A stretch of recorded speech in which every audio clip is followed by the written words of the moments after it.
ایران اور امریکہ کے بیچ میں مذاکرات کا دوسرا راؤنڈ ہونا چاہتا ہے۔ اس دوسرے راؤنڈ سے پہلے کئی معاملات، کئی اتار چڑھاؤ سامنے آئے اور خصوصی طور پہ امریکن پریزیڈنٹ ڈونلڈ ٹرمپ کا جو رویہ تھا وہ رویہ ایسا تھا کہ وہ بات چیت کی بات بھی کر رہے تھے، معاہدے کی بات بھی کر رہے تھے، ڈائلاگ کی بات بھی کر رہے تھے اور آخر تک ایران کو دھمکیاں دے رہے تھے۔ ٹرمپ کا جو آخری ایکس پہ میسج آیا تھا وہ یہی آیا تھا کہ اگر ایران نے معاہدہ نہیں کیا تو اس کے سارے جو پل ہیں اور ان کے جو سارے پاور پلانٹس ہیں ان کو بمبارمنٹ کر کے اڑا دیا جائے گا، ختم کیا جائے گا۔ یعنی وہ پہلی والی جو اسٹیٹمنٹ اس کو ہی اس نے ریپیٹ کیا، یعنی وہ چاہ رہے تھے کہ دھمکیاں دے کر ایران کو ڈائلاگ کی ٹیبل پہ لایا جائے۔ پھر اچانک یہ ہوا کہ امریکہ جو ہرمز کے قریب جو ناکہ بندی امریکہ نے کی تھی، اس ناکہ بندی کرتے ہوئے انہوں نے ایران کی ایک شپ وہ ضبط کر لی، پکڑ لی، ان کے عملے کو پکڑ لیا۔ اس پہ ایران کو غصہ آیا اور انہوں نے یہ اعلان کیا کہ یہ سیز فائر کی خلاف ورزی ہے، اور بالکل خلاف ورزی ہے، ایران کا موقف یہ درست ہے۔ اور اس کے بعد جو ایران کے جو فارن منسٹری کے جو اسپوکس پرسن تھے ان کی پریس کانفرنس جب ہوئی، اس پریس کانفرنس میں انہوں نے یہ کہا کہ ہمارا ابھی تک، یہ نوٹ کریں، ہمارا ابھی تک ڈائلاگ کا یا اسلام آباد جانے کا کوئی پلان نہیں ہے۔ اس سے یہ خبریں میڈیا میں پھیلیں کہ ایران نے بائیکاٹ کر دیا، ایران نے واک آؤٹ کر دیا، ایران نہیں آ رہا، اس طرح کی جو ہیجانی کیفیت پھیل گئی۔ حالانکہ اس پریس کانفرنس میں ایسی کوئی بات نہیں تھی جس سے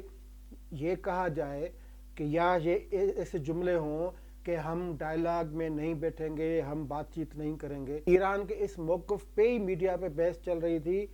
اس کے دوران ہی جو امریکن وفد تھا، جے ڈی وینس جو کہ نائب صدر ہیں، ان کی سربراہی میں وہ امریکہ چھوڑ چکا تھا، اور یہ اعلان بھی امریکن پریزیڈنٹ ڈونلڈ ٹرمپ نے کیا۔ اب بات یہ ہے کہ ان مذاکرات کو کس طرح ممکن بنایا گیا، اس معاہدے میں کیا ہو سکتا ہے، کیا ڈیل ہوگی یا نہیں ہوگی، اور آخر میں ہم بات کریں گے کہ یہ جو امریکن وفد ہے اس میں جو دو بندے ہیں وہ کون ہیں، وہ کون سا پیغام اور کس کا پیغام لا رہے ہیں۔ تو یہ ساری گفتگو آج ہماری ہوگی۔ اسلام آباد میں سیکیورٹی 2 دن سے ٹائٹ ہے۔ پورے اسلام آباد کو خصوصی طور پہ جو ریڈ زون ایریا ہے اس کو بالکل ایک سمجھے کہ وہاں پہ لاک ڈاؤن کی صورتحال ہے، وہاں پہ کرفیو کی صورتحال ہے، کسی کو نہیں جانے دیا جا رہا۔ ریڈ زون ایریا ہے، اس کے جو نزدیکی بازار مارکیٹس ہیں ان کو مکمل طور پہ بند کر دیا گیا ہے۔ اسلام آباد میں داخلی راستے جو ہیں وہاں پہ بھی پولیس، رینجر اور سیکیورٹی فورسز وہ مقرر ہے، اور بڑی سختی ہے، سختی سے تلاشی بھی لی جا رہی ہے۔ جتنے بھی مارکیٹس یا مین بازار ہیں، مین روڈ ہیں، وہاں پہ بھی سیکیورٹی ٹائٹ ہے۔ یہ ہے حالات اسلام آباد کے، اور یہ گزشتہ دن سے ہیں، جس سے یہ لگ رہا ہے کہ بالکل یہ مذاکرات ہونے ہیں۔ اس کے ساتھ جو ریڈ زون میں جو 2 بڑے ہوٹل ہیں انہوں نے تو بکنگ ہی کینسل کر دی تھی، اور 26 تاریخ تک وہاں پہ کوئی بکنگ نہیں ہوگی، کوئی مہمان نہیں آئے گا۔ تو اتنا بندوبست پاکستان نے کیا ہے، اپنے خرچے پہ کیا ہے، اور اگر کہا جائے کہ یہ مذاکرات نہیں ہوں گے یا اس طرح، تو یہ دکھائی نہیں دے رہا۔ اور اب تو کنفرمیشن بھی آ گئی ہے کہ وہ جو امریکن ڈیلیگیٹس تھا وہ پاکستان پہنچ رہا ہے۔ اب بات یہ ہے کہ 12 اپریل کو جو مذاکرات ہوئے تھے ایران اور امریکہ کے بیچ میں، یہ ان کا دوسرا دور ہے، اور ان مذاکرات میں بھی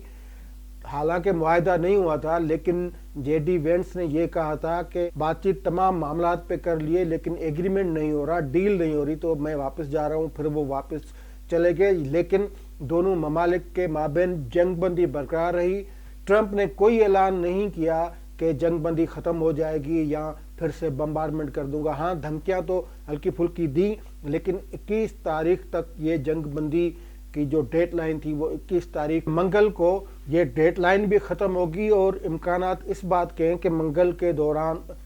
کے دن یہ دونوں وفود اسلام آباد میں آپس میں بیٹھیں گے تو یہ جنگ بندی کی تاریخ بھی بڑھ جائے گی، اور 1-2 دن میں یہ معاملات طے ہو جائیں گے۔ اب معاملات جو کہاں پہ مشکل ہے اس کا اعلان تو امریکن نائب صدر جے ڈی وینس نے پہلے ہی کر دیا تھا کہ جو انریچڈ یورینیم ہے اس پہ معاملہ اٹکا ہوا ہے، اور جو جوہری طاقت یعنی ایران کو جو جوہری طاقت بننے کے حوالے سے امریکہ نے جو پلان پیش کیا ہے کہ ایران 20 سال ایٹم بم نہیں بنائے گا، جوہری صلاحیت حاصل نہیں کرے گا، جو جوہری طاقت یعنی انرچڈ یورینیم جو حاصل کی گئی ہے وہ امریکن کے حوالے کرے گا، یہاں پہ بات ٹوٹی تھی اور یہاں پہ وہ نہیں ہوا تھا۔ پھر یہ تمام جو عالمی جرائد و رسائل، میگزین، اخبارات جو تھے ان میں بھی یہ چیز رپورٹ ہوئی تھی کہ یہ 20 سال والا پلان بالکل درست ہے، یہی خبریں تھیں۔ اور جو ایران نے وہ ان کو کہا تھا کہ 5 سال ہم یہ گارنٹی دے سکتے ہیں۔ اور پھر معاملہ گارنٹی کا بھی آتا ہے، بد اعتمادی کا بھی آتا ہے۔ عدم اعتماد کا اس لیے آتا ہے کہ ایران امریکہ پر بھروسہ نہیں کر سکتا، اور ایران نے یہ بات کئی مرتبہ کہی ہے کہ امریکہ نے یہ جو امریکہ پہ اعتبار نہیں کیا جا سکتا، اور بالکل نہیں کیا جا سکتا، کیونکہ حالیہ دنوں جنگ بندی کے دوران جو ٹرمپ صاحب نے وہ آرڈر دے دیا اپنی شپس کو، بحری جو فوج تھی اس کو، اور وہ جا کے ہرمز کے نزدیک انہوں نے ناکہ بندی شروع کر دی۔ پھر جو ایران کی جو شپ تھی اس کو بھی آخر میں روکا، ضبط کیا، اسی پہ معاملات خراب ہوئے۔ لیکن امکانات یہ ہیں کہ جے ڈی وینس کی سربراہی میں یہ وفد اور وہاں سے جو محمد باقر کالیبوف ہیں ان کی سربراہی میں ایرانین وفد جو ہے وہ بات چیت کرے گا اور کسی نہ کسی حتمی نتیجے پہ پہنچیں گے۔ یہ نہیں کہا جا سکتا کہ معاہدہ ہو کر رہے گا، کیونکہ اس طرح کے معاملات میں وقت درکار ہوتا ہے، لمبا عرصہ درکار ہوتا ہے۔ اگر دونوں فریق یہ اعلان کر کے اٹھیں کہ بات چیت جاری رہے گی تو اس کا مطلب یہ ہے کہ جنگ بندی بالکل رہے گی، برقرار رہے گی، اس کا عرصہ بڑھایا جا سکتا ہے، پھر معاہدہ کبھی نہ کبھی ہوگا۔ لیکن ایک جو ٹینشن تھی وہ ختم ہو جائے گی، اور اتفاق یہ بھی کیا جا سکتا ہے کہ جو امریکہ نے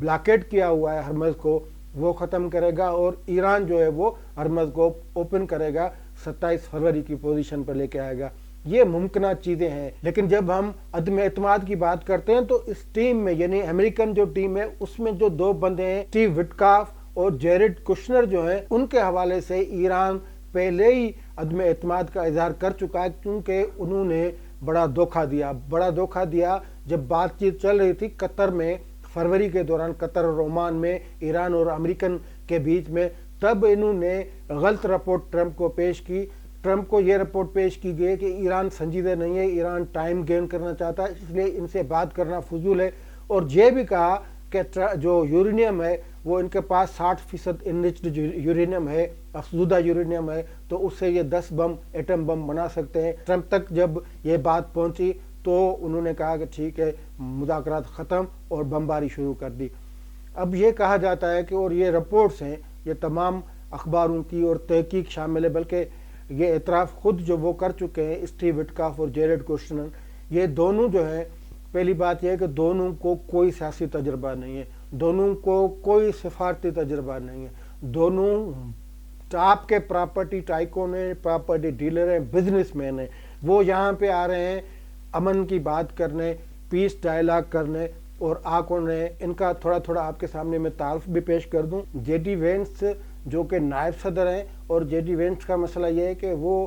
خود اس پوزیشن میں ہیں کہ جب یہ دو افراد جو ان کے ساتھ ہیں، اسٹیو وٹکاف اور جیرڈ کشنر، جو دونوں پراپرٹی ٹائکون ہیں، جو دونوں بزنس مین ہیں، دونوں کی جو اہلیت ہے وہ یہ ہے کہ ٹرمپ کا واسطہ ہے۔ ایک تو ٹرمپ کا داماد ہے جیرڈ کشنر، لیکن ان کے لیے ان کی جو پہچان ہے وہ پہچان ایک بزنس مین کے طور پہ، پہچان ایک پراپرٹی ڈیلر کے طور پہ ہے، اور وہ جہاں بھی جاتے ہیں قطر میں، عمان میں، ان کی بڑی انویسٹمنٹ بھی ہے، اور جہاں بھی جاتے ہیں وہ کوئی نہ کوئی یہ سیاسی پروگرام میں جاتے ہیں، آخر میں وہ پراپرٹی کوئی ڈیل کر کے، بزنس ڈیل کر کے نکلتے ہیں۔ اسی طرح اسٹیو وٹکاف جو ہیں وہ بھی بڑے ٹائکون ہیں۔ وٹکاف جو گروپ ہے ان کے وہ سربراہ ہیں، 1986 میں وہ ٹرمپ سے ملے تھے ایک بزنس ڈیل میں، اور تب سے وہ ان کے ساتھ ہیں، یعنی ان کا پرانا یارانہ ہے، پرانی دوستی ہے۔ تو ان کا دونوں کا جو تعلق، یعنی وٹکاف اور ٹرمپ دونوں کا جو تعلق ہے وہ سیاسی بنیادوں پہ ہے، ذاتی بنیادوں پہ۔ باقی ان دونوں کو یعنی وٹکاف اور کشنر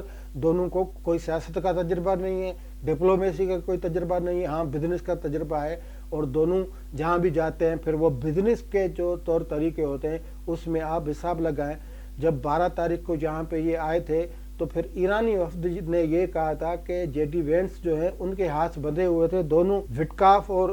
جو کشنر ہیں وہ دونوں اس ڈائلاگ پروسیس جو تھا اس کو کنٹرول کر رہے تھے، اور دونوں نے پھر رپورٹ جو دی، بریفنگ دی، وہ نیتن یاہو کو بھی دی۔ نیتن یاہو کا جو اسرائیل پرائم منسٹر کا جو اکاؤنٹ ہے، وہاں سے اس بات کی تصدیق ہوئی کہ انہوں نے نہ فقط یہاں پہ جو نیتن یاہو سے رابطہ کیا، یہ ایرانین کہتے ہیں، لیکن پھر یہاں سے جب گئے تو انہوں نے پہلی بریفنگ نیتن یاہو کو دی۔ اور پھر دونوں کے لیے یہ مشہور ہے کہ دونوں کے اسرائیل سے تعلقات بہت زیادہ ہیں۔ کشنر کے لیے تو کہا جاتا ہے کہ وہ جو ابراہم اکارڈ ہے اس کا مرکزی جو حیثیت یا مرکزی کردار وہ کشنر ہیں۔ نیتن یاہو ان کے گھر آ کے رہتے ہیں۔ یہ داماد تو ٹرمپ کے ہیں، لیکن ٹرمپ خود کہہ چکے ہیں کہ وہ عقیدے کے حوالے سے مکمل طور پہ یہودی ہیں، اور یہودیوں کی کوئی تنظیم ہے ان کے ممبر ہیں، پکے جو یہودی ہیں، اور پھر اسرائیل سے ان کا تعلق بھی ہے، سیاسی طور پہ وہ انسپائرڈ ہیں اسرائیل سے، نیتن یاہو سے۔ اس طرح وٹکاف جو ہیں ان کا بھی ذاتی تعلق ہے نیتن یاہو سے، اور یہ پرو اسرائیلین ہے۔ وہ جو اسرائیلین لابی جس کو کہا جاتا ہے، یہ ان کے ایکٹیو ممبران ہیں۔ تو اب یہاں پہ یہ سوال ہوتا ہے کہ یہ پھر اسرائیل کا کیس رکھنے آ رہے ہیں یا امریکہ کا کیس رکھنے آئے ہیں، ٹرمپ کا کیس رکھنے آ رہے ہیں؟ تو یہ تھوڑی گڑبڑ ہو رہی ہے، اور میرے خیال میں ایران کا جو عدم اعتماد ہے وہ اس بنیاد پہ ہے، کیونکہ انہوں نے یہاں جو 12 اپریل والا تو یہ ایپیسوڈ جو تھا وہ کیا، لیکن جب قطر والا وہ معاملہ تھا اس میں بھی ان کا کوئی کردار ایسا مشکوک کردار رہا ہے کہ وہ بات چیت ہوتے ہوتے معاہدے پہ پہنچتے پھر اچانک جنگ شروع کی گئی۔ تو اب یہ دیکھنا ہوگا کہ جے ڈی وینس اگر اپنے اختیارات استعمال کرتے ہیں، اگر وہ چاہتے ہیں کہ معاہدہ ہو، جنگ جو ہے وہ ختم ہو، دنیا میں جو ٹینشن پھیلی ہوئی ہے وہ ختم ہو، تو پھر ان کے کردار کو بالکل دیکھنا ہوگا اور ان کو اوور کم کرنا ہوگا جے ڈی وینس کو۔ یہ صورتحال ہے۔ منگل کے دن ہو سکتا ہے کہ ایران کا وفد شام تک پہنچ جائے اور پھر یہ مذاکرات شروع ہوں، اور ہم یہ امید لگاتے ہیں کہ جو بھی ہو، جس کے بھی یہ نمائندے ہوں، لیکن دونوں ممالک اور جو ثالث پاکستان جس کی کوششوں سے اور بڑی کوششوں سے، یہاں تک کہ جب یہ بیچ میں بڑا ڈیڈ لاک آ گیا مذاکرات کے لیے، ایرانی وفد نے آنے کے حوالے سے کچھ جو شرائط رکھی، ان میں بھی وزیر اعظم پاکستان نے ایران کے جو پریزیڈنٹ ہیں ان سے بات چیت کی، پھر فارن منسٹری کے لیول پہ بھی روابط ہوئے، یہاں تک کہ اسلام آباد میں جو ایرانین سفیر ہیں ان سے بھی روابط ہوئے، پھر جا کے یہ معاملات تھوڑے ٹھیک ہوئے۔ تو پاکستان کا کردار جس کو دنیا بھی اس کی تعریف کر رہی ہے، اور ٹرمپ نے بھی کہا ہے کہ اگر یہ ممکن ہوا تو یہ امکانات بھی ہیں۔ ٹرمپ نے یہ کہا کہ اگر یہ ممکن ہوا تو میں خود ایرانی جو قیادت ہے ان سے بات چیت کر کے معاہدے کے لیے اسلام آباد پہنچ جاؤں گا۔ تو اچھے کی امید رکھتے ہیں کہ یہ مذاکرات کامیاب ہو جائیں اور کسی نہ کسی معاہدے پہ دونوں ممالک پہنچ جائیں، انڈرسٹینڈنگ جو ہے وہ ڈیولپڈ ہو، اور دونوں ایگریمنٹ سائن کرنے پہ راضی ہوں۔ اگر سائن نہیں کرتے تو کم از کم ان مذاکرات کو جاری ہونا چاہیے۔ شکریہ۔